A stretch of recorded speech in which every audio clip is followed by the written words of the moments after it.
Today we're going over the best 4-star claymores for Eula. We've been crunching the numbers in the background. Now it's time to reap those rewards. And before we get right into it, there's going to be a couple ones that we're showing you because they're the best of the best. There's some ones that you guys may have questions for, so I'm going to tackle that right now. Now, the Sacrificial Greatsword as well as the Favonius Greatsword are not listed in here. They do have energy recharge. They just have okay cost, right? Elemental Burst, 60 energy, but it's got a very lengthy cooldown of 20 seconds. So you're gonna have more than enough time to generate those particles. You can use these ones, but they're not gonna be in there because they're not in this top 4 list for you guys. So I wanted to mention that before we get into it. So let's get into it. Now, as we get into it for you guys, we're gonna be setting up the method about how we are going about doing these damage calculations. It's gonna be a mix of normal attacks, hold elemental skill, as well as the elemental burst detonation effect, including the damage as well, both cryo and physical for the skill in burst in conjunction with the purely physical damage from her normal attacks there. On top of that,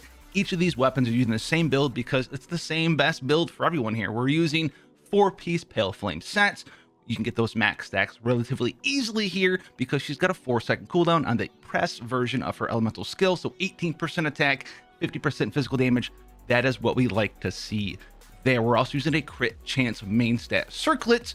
On top of that, an attack percent sands and a physical damage goblet. That is best for every single weapon for Eula in the game. On top of that, our substats are pushing the envelope a little bit high there. And these are definitely the things that you want to try to aim for here. So we have 80% crit damage, 30% crit chance in substat rolls there. This is achievable with 5-star artifacts only, but it's what you should be striving for. Once again, we're not seeing how you can do her with bad artifacts. We're seeing what you should strive for to build her the correct way, and then a little bit of attack percent substat there. On top of that, we're comparing both R1 weapons all the way up to R5 for these ones. We have the Prototype Archaic, the Snow Tomb Star Silver White Blind of all things, and then last but definitely not least, the Serpent Spine. You may be asking why White Blind is here. Don't worry, we'll answer that in this video. So the Prototype Archaic and the Snow Tomb to Star Silver, as you can see the graph right here, they are literally within 1% damage of each other. You can see that the Prototype Archaic is a little bit ahead at the start because it's got a little bit of a higher damage proc there. I know you may say, but Eula, cryo, we're going to be doing that, right? You're going to get that big proc on the Snow Tomb. A lot of the time you're not, especially if you're using Fischl, which is one of the best characters with Eula. You're going to be proccing that Fischl Superconduct over and over and over, and that cryo is just going to go away, so you're not really going to be able to guarantee you get that big proc at the right time. So it'd be very, very, very, if not impossible to do, so you get the smaller proc on the Snow Tomb. Outside of that, though, the Snow Tomb does eventually beat it out, and the longer the battle goes on, the more skills you use, the more normal attacks you use, the Snow Tomb will inch out right around 1% extra damage. Now, the White Blind here looking terrible out here because the proc, no refinements on it. The White Blind will grow and be better than it is right now because those refinements really help it out. Whereas the other ones, the Prototype and the Snow Tomb, refinements just increase the proc damage. It doesn't make the stats on the weapon go up. It's strictly proc damage increase for them. Now, the Serpent Spine here is phenomenal. It's got multiple things going for it here, even at R1. Number one, it's got crit chance. That's awesome. It's going to increase your crit chance all the way up to 88% with these rolls on our artifacts here, and you're going to have 168 crit damage. That's a significant boost in constant DPS. On top of that, though, right, in the proper team, you get up to 30% bonus damage, period. So this is going to affect both your physical and your cryo damage.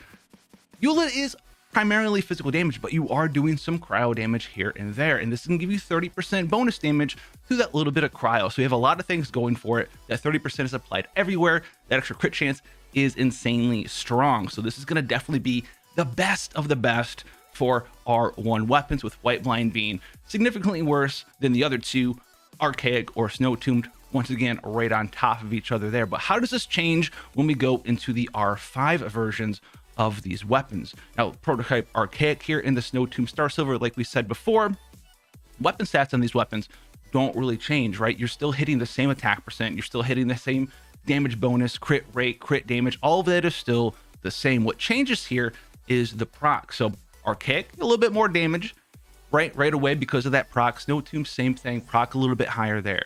On top of that, though, that's all that changes there. And the White Blind, once again here, because that proc at R5 with 4 stacks is 48% attack and 48% defense. Now, the white blind does have lower base attack, but Eula has pretty darn good base attack of her own.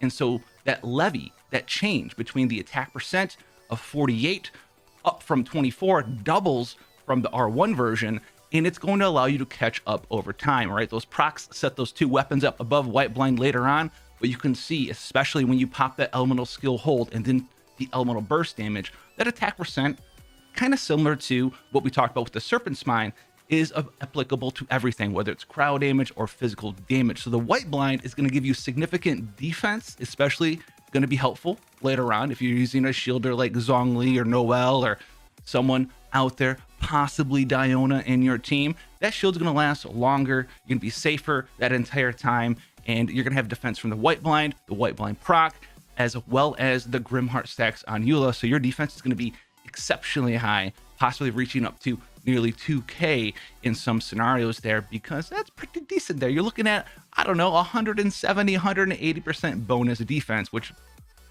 lots of shields, lots of defense. That's gonna help you out a ton. And in comparison to those other two weapons, hey, same amount of damage at the end of the day. They're all 1% within 1 to 1.5% of the damage of each other. So if you have a R5 white blind rolling around somewhere, you were a Noelle main for a long time, but Eula's caught your fancy and you said, I don't have any of these other weapons, but I have an R5 white blind, it's actually really good for you in this build with Eula. Now, the other one here we need to talk about is the big R5 Serpent Spine. This one is 30%, around their 29, 30% more damage than either of the other three weapons, when even with them all being at refinement rank 5, which is a huge thing. That's big. That's big, big, big. 30% damage increase. What you gain from R1 to R5 Serpent Spine, you gain 20% damage up, which is why the R1 version of Serpent Spine is so significantly stronger compared to all the other R1s, because it starts out at 30% damage bonus, and getting it to R5 is 50%, so you get 20% extra damage bonus there. So it's not super significant, but it is very strong. It's not doubling like a lot of the other refinement ranks do for the other weapons, but it's still really strong, and it has that crit rate. So as long as you have a shield on your Eula, she's not taking a bunch of damage, maybe a bit dodgy, and you got a high player skill cap, this is going to be an insane weapon at R5 for you. But what about R1 to R5? How do those line up, guys? And what are we looking at here when it comes down to all of the weapons on top of each other? And it's going to look something similar to this. Now you can see here, R1 white blind way below everything in the game, period. It's way down there, that nice little orange line all on his own there. But then you can see the rest of the weapons, whether it's a Snow Tomb R5 R1, a prototype R1 R5, or a white blind R5, those are all kind of right next to each other. They're within 2% between R1 and R5 weapons.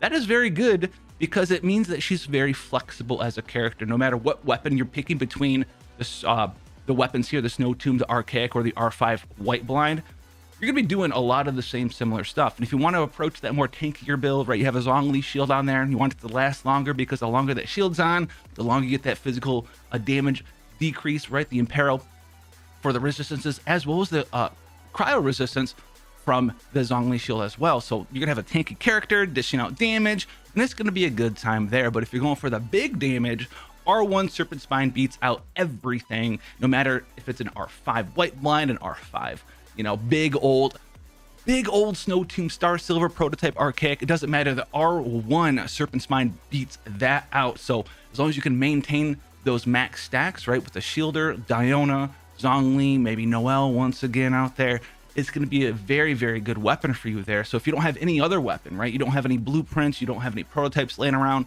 hey man, if you're on the battle pass, you want that weapon for your Eula, you don't have anything else better, no 5-star weapons, go and get that Serpent Spine, because it's going to be really good for, you know, whatever the battle pass costs for your area. If you want to put that down, you want to get that weapon, it's significantly better. And then you can see that going from R1 to R5 Serpent Spine, it is a bit of a damage increase there for sure, but it's nothing super crazy, right? You're looking at like a 10-15% damage increase.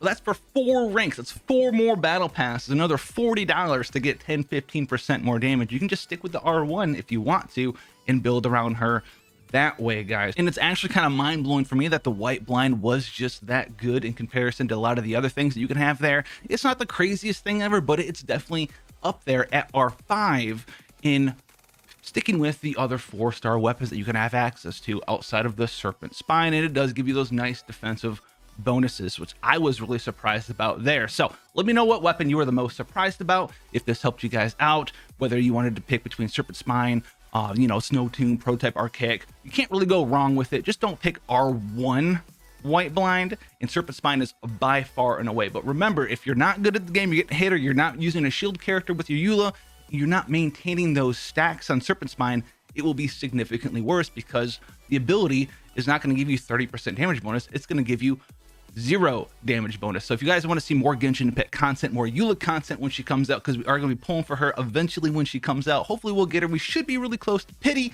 Make sure you check out our other social media platforms like Twitch, Twitter, man, if you're in there, whatever it is. But I want to see your comments down there. Let me know what weapon it is out of these ones that you're picking, if you are going to use a 4-star weapon, and I'll see you guys in the next one. Take care, guys.